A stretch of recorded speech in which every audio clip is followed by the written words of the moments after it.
Introduction to Indian constitution, भारतीय संविधान का परिचय, ठीक है। तो उसमें सबसे पहले जरूरी बात जाननी ये है कि संविधान क्या है, ठीक है। तो संविधान की बात तब आती है जब किसी समाज को नियंत्रित करने के लिए या उसको चलाने के लिए हमें कुछ कानून की ज़रूरत पड़ती है। अब देखिए, जैसा कि अगर हम शुरू से देखें तो पाषाण काल से लेकर के अभी तक कितने परिवर्तन आए हैं, कैसे परिवर्तन आए हैं। जैसा अब ज़्यादा दूर तो नहीं, आप समझ लीजिए कि जैसे मान लीजिए ट्राइबल पीपल हैं, जो जनजातियां हैं, तो वहाँ क्या होता है, ग्रुप ऑफ पीपल होते हैं, कुछ लोगों का समूह होता है और वो कुछ उनके अपनी ट्रेडिशंस होती हैं, ठीक है, कुछ धारणाएं होती हैं, जिस चीज़ को लेकर कुछ उनकी संस्कृति होती है, जिसमें किसी चीज़ को महत्व दिया जाता है। उसमें ये तय किया जाता है कि कौन डिसीजन लेगा, ठीक है। तो डिसीजन लेना इम्पॉर्टेंट होता है कि लोग हमारे आपस में कैसे रहेंगे ताकि शांति बनी रहे और हम आगे बढ़ते रहें और हमारी ज़रूरतें पूरी होती रहें। तो ये तो हो गई पहले की व्यवस्था। अब धीरे धीरे हुआ क्या कि धीरे धीरे परिवर्तन आए, जैसा आपने वैदिक काल और ये सब भी सुना होगा, ठीक है। तो वैदिक काल में सभा समिति ये सब सुना होगा। फिर उसके बाद फिर उत्तर वैदिक काल आता है, जिसमें समाज का स्ट्रक्चर तय होता है। फिर उसमें राजा होते हैं। तो राजा पहले कैसे राज करते थे, ठीक है। तो जब ये व्यवस्था पूरी तरीके से स्पष्ट तौर पे तब आई जब सम्राट अशोक या बुद्ध के समय जैसे राज्य हुआ करते थे। तो उसमें क्या हुआ करता था, उनके मंत्री होते थे और राजा जो होता था अपने से सारे डिसीजंस लेता था, ठीक है। अब धीरे धीरे ऐसा हुआ कि स्वयं डिसीजन लेना राजा का तब तक पॉसिबल था, तब तक संभव था जब तक लोगों की संख्या कम थी और समस्याएं कम थी। फिर धीरे धीरे क्या होता है, औद्योगिक काल आता है, ठीक है। औद्योगिक काल आता है और तब तक विश्व में बहुत ज़्यादा लोगों का एक जगह से दूसरी जगह आना जाना होता है। बहुत आपस में क्या कहते हैं कि विचारों का आदान प्रदान होता है, व्यवस्थाओं का आदान प्रदान होता है।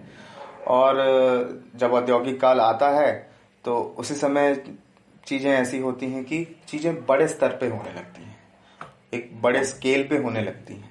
अब बड़े स्तर पे जब होने लगती हैं और जो सेवाएं हैं और वस्तुएं हैं उनका उत्पादन बहुत बड़े स्तर पे होने लगता है और भी कुछ चेंजेस आते हैं, कुछ परिवर्तन आते हैं, जिसके चलते लोगों के पास सुविधाएं बढ़ती हैं। जब सुविधाएं बढ़ती हैं तो जो लोगों की जनसंख्या है वो बढ़ने लगती है, ठीक है। और फिर इसी औद्योगिक काल में लोगों की जनसंख्या भी बढ़ने लगती है और क्षेत्र के लिए पहले राजा आपस में लड़ा करते थे और अब क्या हो गया कि बड़े बड़े क्षेत्र इकट्ठा हो गए और कई क्षेत्रों को मिला करके, बड़े क्षेत्रों को मिला कर बहुत बड़ा क्षेत्र बना, जिसे राज्य या इंग्लिश में स्टेट बोलते हैं, ठीक है। और एक राष्ट्र की जो सोच है वो उत्पन्न होती है। और राष्ट्र की सोच जब उत्पन्न होती है, राष्ट्र क्या होता है, राष्ट्र एक राजनीतिक यूनिट होता है या फिर राजनीतिक इकाई होती है, जिसके जो पार्ट्स होते हैं या जो उसके जो तत्व हैं बेसिकली वो नागरिक होते हैं, ठीक है। तो अब जब राष्ट्र आ जाता है, लोग संख्या बढ़ जाती है और नागरिक वाली बात आ जाती है, राष्ट्र की भावना आ जाती है, तब ये तय होता है कि एक राष्ट्र को हम कैसे चलाएं, ठीक है। तो ये तय होता है कि चूंकि हर कोई तो कानून बना नहीं सकता है, हर व्यक्ति कानून, आम आदमी कानून बना नहीं सकता है, लेकिन उसके लिए कोई तो होना चाहिए जो लोगों के लिए कानून बनाए ताकि समाज सुव्यवस्थित व्यवस्थित रूप से चले और डिसीजंस लिए जा सकें और लोगों की भलाई के लिए चीज़ें हो सकें, लोग आगे बढ़ सकें, लोग अपना काम कर सकें, इस टाइप की चीज़ें, ठीक है। तो अब ये कानून मतलब अब कुछ नियम तो बनाने पड़ेंगे ना सबको चलाने के लिए, ठीक है, सारी व्यवस्था को चलाने के लिए, ताकि सारे लोगों के लिए काम हो सके और लोग अपना काम करते रहें, ठीक है। तो उसी समय सिस्टम की बात आती है और ये जब सारे लोगों के लिए जो नियम बनाने की बात होती है तो अब संविधान उस समय आता है, ठीक है। 1789 में जब अमेरिकन कॉन्स्टिट्यूशन या अमेरिकी संविधान जब आया तो वो क्या था, उसमें बहुत ज़्यादा उपबंध नहीं है, प्रोविजंस बहुत ज़्यादा नहीं है उसमें। उसमें कुछ बेसिक, कुछ मूल नियम बनाए गए हैं, कुछ ऐसे कानून, कुछ बेसिक या मूलभूत कानून बनाए गए हैं जिसके तहत देश को चलाया जाएगा। अब ये मूलभूत नियम ही क्यों बनाए गए हैं, क्योंकि आदमी का या एक समाज का जो जीवन होता है, सामाजिक जो परिवर्तन होते हैं वो बहुत ज़्यादा है। ठीक है, तो एक सीमा तय करी जाती है, एक बेसिक, एक मूल कानून बनाया जाता है जिसको पार ना किया जा सके, जिसका उल्लंघन ना हो। ठीक है, जिसके अंदर ही रहकर बाकी कानून बनाए जा सके।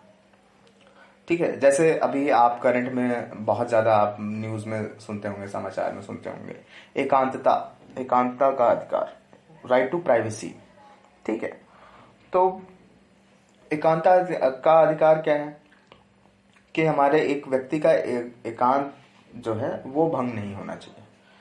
ठीक है, कुछ हद तक ही राज्य जो है उसमें इंटरफेयर करेगा या उसमें कोई बाधा डालेगा।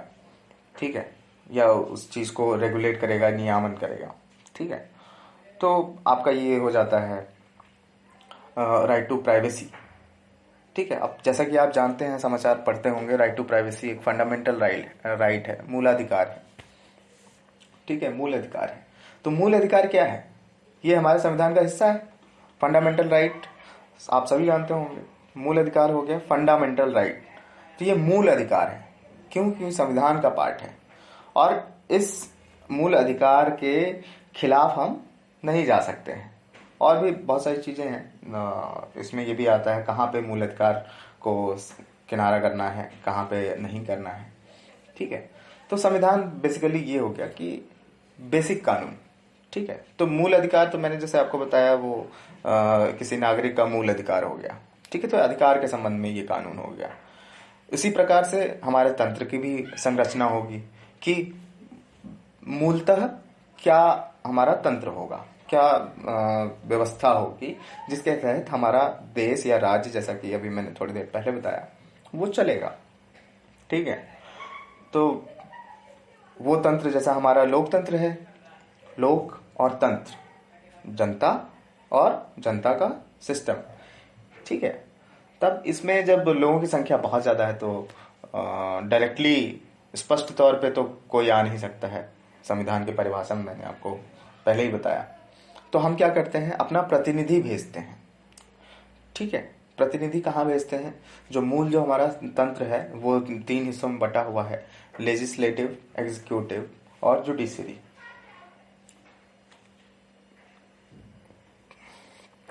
विधान का जो कार्य करती है विधायिका, ठीक है, कार्यपालिका और न्यायपालिका। ठीक है, तो हम कानून बनाना किसकी जिम्मेदारी होती है, विधायिका की।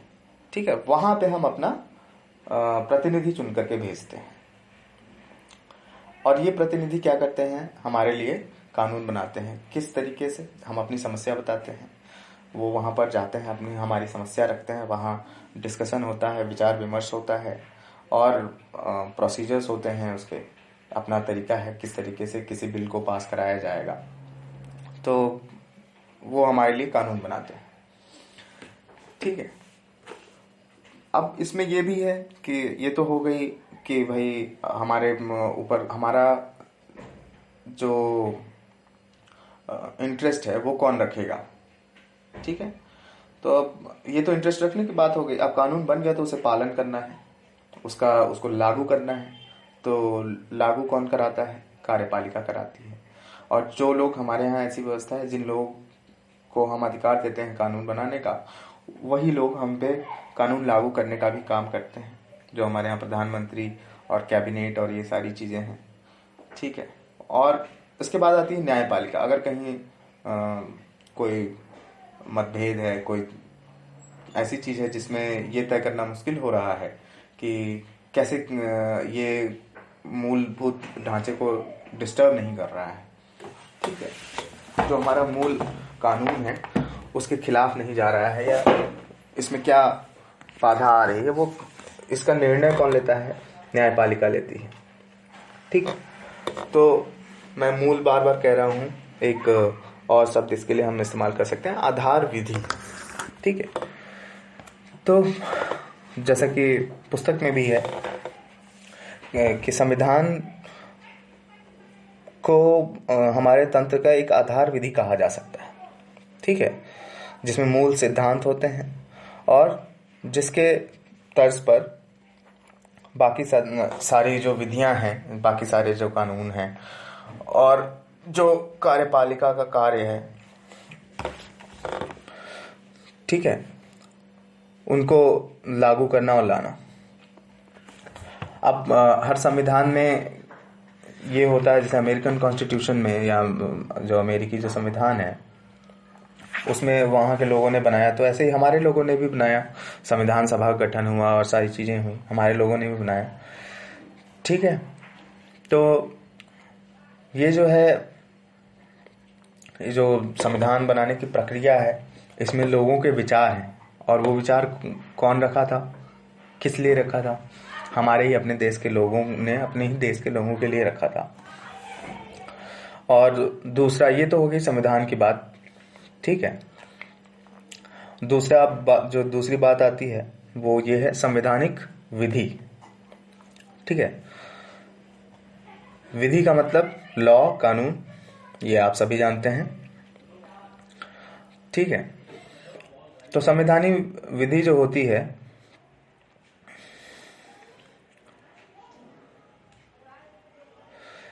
ये तय करती है कि जो संवैधानिक विधि है वो कैसी है।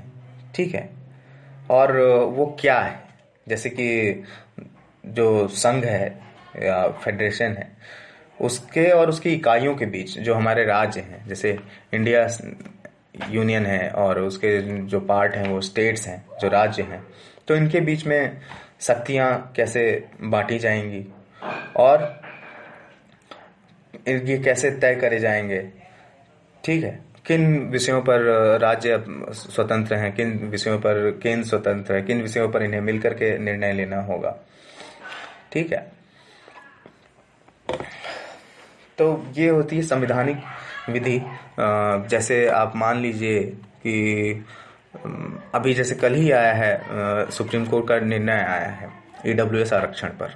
ठीक है, तो ईडब्ल्यूएस आरक्षण पर बात उठी थी, ये डॉक्ट्रिन ऑफ बेसिक स्ट्रक्चर के सवाल ये किया गया था, ये कहा गया था कि जो प्रॉब्लम थी, वो समस्या ये थी कि लोग कह रहे थे ईडब्ल्यूएस आरक्षण मूल विधि जो है हमारी, जो संविधान का जो स्ट्रक्चर है, डॉक्ट्रिन ऑफ बेसिक स्ट्रक्चर, जो मूल ढांचे का जो सिद्धांत होता है, इसको वायलेट कर रहा है ना, इसको भंग कर रहा है, इसलिए ये जो कानून है वो सही नहीं है।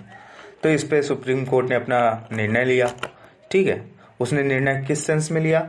संवैधानिक विधि को वो वहाँ पे निर्वाचन कर रही थी, इंटरप्रेट कर रही थी। ठीक है, और उसने निर्णय दिया कि नहीं, ये हमारे संविधान का जो हमारी जो मूल विधि है उसको वायलेट नहीं कर रही है। ठीक है, तो ये होती संवैधानिक विधि, जिसमें संविधान के जो मूल सिद्धांत हैं उन पे न्यायपालिका जो होती है वो तय करती है कि कहाँ तक, क्या कहते हैं, जो हमारा संविधान का जो कानून है, जो संवैधानिक जो विधि है वो सही है और इसमें क्या परिवर्तन लाने की जरूरत है। तो ईडब्ल्यूएस में आप कल ही का है उदाहरण, आपने ये देखा। ठीक है, फिर उसके बाद संविधानवाद। तो संविधानवाद क्या है? संविधान कोई भी वाद, उदारवाद, पूंजीवाद, मतलब उसमें सबसे ऊपर क्या रखा जाएगा? पूंजी। पूंजीवाद में पूंजी सबसे ऊपर होती है। ठीक है, और उदारवाद में उदारता सबसे ऊपर होती है। उदारवाद अगर आप लोग ना समझ पा रहे हैं तो आप लोग डिक्शनरी रेफर कर सकते हैं या गूगल कर सकते हैं। ठीक है, उसी प्रकार से संविधानवाद है। जैसे समाजवाद है, जैसे उत्तर प्रदेश में आप देखते हैं समाजवादी सरकार। ठीक है, तो समाजवादी, इसका मतलब जो सबसे ऊपर है वो समाज है, समाज ही मेन है उस समाजवाद के हिसाब से। तो जो भी निर्णय लिए जाएंगे, जो भी काम किए जाएंगे, वो समाज को नजर में रखते हुए किए जाएंगे। ठीक है, उसी प्रकार से संविधानवाद होता है। तो संविधानवाद में क्या होता है, जो हमारे तंत्र की जो इकाइयां हैं, न्यायपालिका, कार्यपालिका और विधायिका, ये ध्यान में रखती हैं कि हम संविधान को सबसे ऊपर रखें, संविधान के हिसाब से चलें। और संविधान जो है चूंकि लोगों के लिए है, तो अगर हम संविधान को नहीं तोड़ेंगे या उसके खिलाफ नहीं जाएंगे तो हम लोगों के भी खिलाफ नहीं जाएंगे। ठीक है, तो उसी प्रकार से ये संविधानवाद हो गया। और भारत का संविधान आप सभी को पता है कि 26 जनवरी 1950 को लागू हुआ। 26 नवंबर 1949 को इसको अपनाया गया था। और लागू होने के बाद से हम एक गणतंत्र दिवस मनाते हैं, रिपब्लिक डे, आपको पता ही होगा। गणतंत्र, गण मतलब हो गया जन या फिर जनता, और उनका तंत्र। तो इसके पहले हमारे लिए कोई और तय कर रहा था चीज़ों को, लेकिन और दूसरी बात ये थी, मोनार्की थी। ठीक है, मोनार्की मतलब राजा का जो स्वतंत्र अधिकार होता है उसके तहत हम चला करते थे। लेकिन अब क्या हो गया, जब संविधान लागू हुआ तो गणतंत्र हो गया। ठीक है, और जब ये आया था संविधान शुरू में, तो उसमें 22 भाग, 395 अनुच्छेद या आर्टिकल और 8 अनुसूचियां थी। अनुसूचियां मतलब शेड्यूल। ठीक है, अभी धीरे धीरे जब हम पढ़ेंगे आगे तो हमें पता चलेगा। ठीक है, उसी प्रकार से अब संविधान चूंकि एक मूल विधि है, ठीक है, मूल विधि है, तो उसके कई स्रोत होंगे, या फिर कहाँ से हमने अपनी मूल विधि ली है या हमने खुद से बनाया है, तो भी उसमें कहाँ से आई हैं ये चीज़ें। तो हमारा संविधान पूरे विश्व में ये माना जाता है और जाना जाता है कि सबसे बड़ा और ऐसा है संविधान कि इसको कई स्रोतों से लिया गया है। ठीक है, अब कई स्रोतों से लेने का कारण ये था, प्रैक्टिकल बात जो थी, प्रयोगात्मक नज़रिए से लिया गया था। लोग ये कहते हैं कि कई जगह से लेने की क्या ज़रूरत थी। जो संविधान सभा की जो डिबेट्स हैं उनमें आप देखेंगे तो अलग अलग लोगों के अलग अलग विचार थे, लेकिन ऐसा नहीं है। कई जगह से लेने का कारण ये था कि हमारा जो देश है वो हम सारे जगह से अच्छी चीज़ें हम ले सकें। ठीक है, और अपने देश के हिसाब से, चूंकि हमारे यहाँ विविधता ज़्यादा है, डाइवर्सिटी ज़्यादा है, संस्कृतियाँ, कल्चर जो है हमारा बहुत डाइवर्स है, बहुत विविध है, तो इसको कंट्रोल करने के लिए कोई एक चीज़ हम सब पे लागू नहीं कर सकते थे। और हमारे लोगों का बहुत ज़्यादा विकास भी नहीं हुआ था, शैक्षणिक तौर पे, आर्थिक तौर पे, वैज्ञानिक तौर पे। ठीक है, और वो अपने से सारी चीज़ों को तय करना मतलब उस समय पॉसिबल नहीं था। तो इसलिए बहुत सारे स्रोतों से लिया गया और हर समस्या या हर कार्य को नज़र में रखते हुए लिया गया कि तंत्र हमारा काम करेगा तो क्या समस्या आएगी और हमें उसके हिसाब से क्या डिसीजंस या क्या निर्णय लेने होंगे, कैसे लेने होंगे। ठीक है, जैसे इमरजेंसी आप लोग जानते हैं 1975 में, 75-77 में इंदिरा गांधी ने लगाई थी। ठीक है, तो इंदिरा गांधी ने इमरजेंसी लगाई और उस समय जेपी आंदोलन ये सब आपने सुन रखा होगा, कहीं ना कहीं सुना ही होगा। ठीक है, तो उसमें क्या इमरजेंसी लागू करी जाती है, तो इमरजेंसी का जो उपबंध है, जो प्रोविजन है, वो कहाँ से लिया गया, वो कहीं और से लिया गया। जब इमरजेंसी होती है तो राज्यों की शक्तियां खत्म हो जाती हैं। ये उपबंध अगर अमेरिकन संविधान को अगर हम ले तो वहां पर नहीं है। ठीक है, लेकिन हमारे यहाँ ये लिया गया। क्यों? इस चीज को ध्यान में रखते हुए कि हमारी जो विविधता है वो डिस्टर्ब ना हो, हमारे देश की अखंडता बनी रहे। इसके लिए जो भारत सरकार है, जो गवर्नमेंट ऑफ इंडिया है, जो संघ है, उसका पावरफुल होना जरूरी है, शक्तिशाली होना जरूरी है ऐसी अवस्था में। नहीं तो क्या होगा, अखंडता हमारी भंग हो जाएगी और देश हमारा टूट जाएगा। इसलिए इसको जर्मनी से लिया गया कि इमरजेंसी में कैसे हम काम करेंगे। उसमें संघ मतलब सर्वशक्तिशाली हो जाएगा। ठीक है, उसके पास सारी शक्तियां हो जाएंगी, राज्यों की शक्तियां खत्म कर दी जाएंगी। और ये सब बातें हम धीरे धीरे आगे बढ़ेंगे। अब संविधान चूंकि मूल विधि है तो लोग ये भी पूछेंगे कि भाई आप संविधान में चेंजेस लाने चाहिए कि नहीं लाने चाहिए। अब देखिए, बात यहाँ पे ये है कि जो बेसिक कानून है एक बार बन गया तो ऐसा तो है नहीं कि वो हमेशा सही रहेगा। समय के अनुसार परिवर्तन होते हैं। ठीक है, समाज में परिवर्तन होता है, राज्यों में परिवर्तन होता है, लोगों के विचारों में परिवर्तन होता है, और उसी के हिसाब से हमारे मूल विधि का भी परिवर्तन होना जरूरी होता है। ठीक है, तो इसलिए उसमें संशोधन किए जाते हैं, बदलाव लाए जाते हैं। ठीक है, जैसे तो बहुत बड़े बदलाव आपने सुन रखे होंगे, 73वां और 74वां संशोधन 1993 और 94 में जो लागू हुआ। और उसने क्या किया, एक तीसरी जो हमारी कार्यपालिका है उसका एक तीसरा स्तर क्रिएट किया। ठीक है, तीसरा स्तर बनाया, वो था पंचायती राज और म्युनिसिपैलिटी। ये इसलिए था कि ऐसा देखा जा रहा था कि 1947 से लेकर के 1990 तक 91 तक जो हमारा तंत्र था वो बहुत ज़्यादा लोगों तक पहुंचने में सफल नहीं रहा था, लोगों के लिए बहुत ज़्यादा कार्य नहीं हो पाया था। और धीरे धीरे हमारी शिक्षा का स्तर बढ़ा था, सारी चीज़ें बढ़ी थी। तो ये कहा गया कि जो जैसा कि हमारे यहाँ पहले से थी व्यवस्था पंचायत की, पंचायती राज जिससे आया है, पंचायत में क्या होता था, गांव के लोग डिसीजन लेते थे।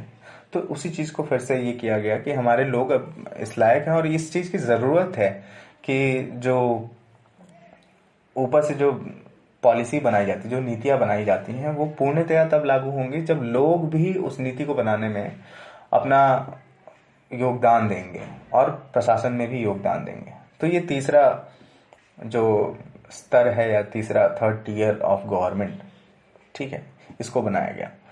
तो इसलिए ये संशोधन था और इसी प्रकार से हमेशा संशोधन किए जाते हैं। अब कल जो निर्णय आया ईडब्ल्यूएस पे, वो 103वां जो संशोधन था उस पे था। ठीक है, तो संविधान एक तरीके से आप कह लीजिए कि एक जीवंत विधि है। ठीक है, क्योंकि इसमें परिवर्तन लाए जा सकते हैं और ये परिवर्तन जरूरी है ताकि हमारा जो लोगों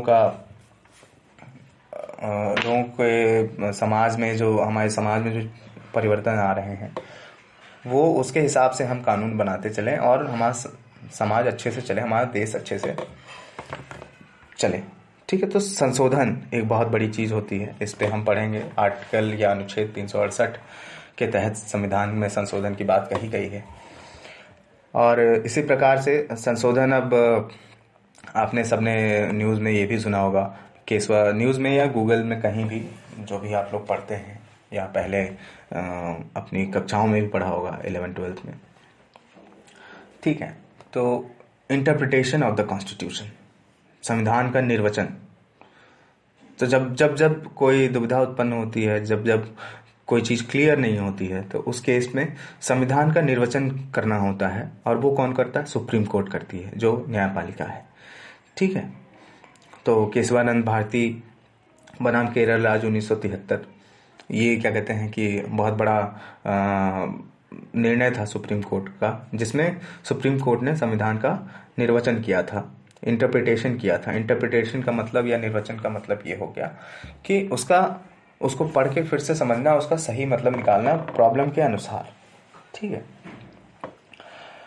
और उसको पढ़ के ये भी जानना जरूरी होता है कि मतलब जो संविधान सभा ने जो संविधान बनाया, तो संविधान बनाने के पीछे या उस मूल विधि के पीछे क्या सोच थी। ठीक है, और क्यों इसको क्या कहते हैं, जो अभी कानून है, क्या ये उस सोच को पूरा करता है या नहीं करता है। ठीक है, तो ये हो गया आपका संविधान का निर्वचन। तो ये है आपका क्या कहते हैं संविधान। मुझे आशा है कि आप लोगों को इसमें कोई दिक्कत नहीं होगी।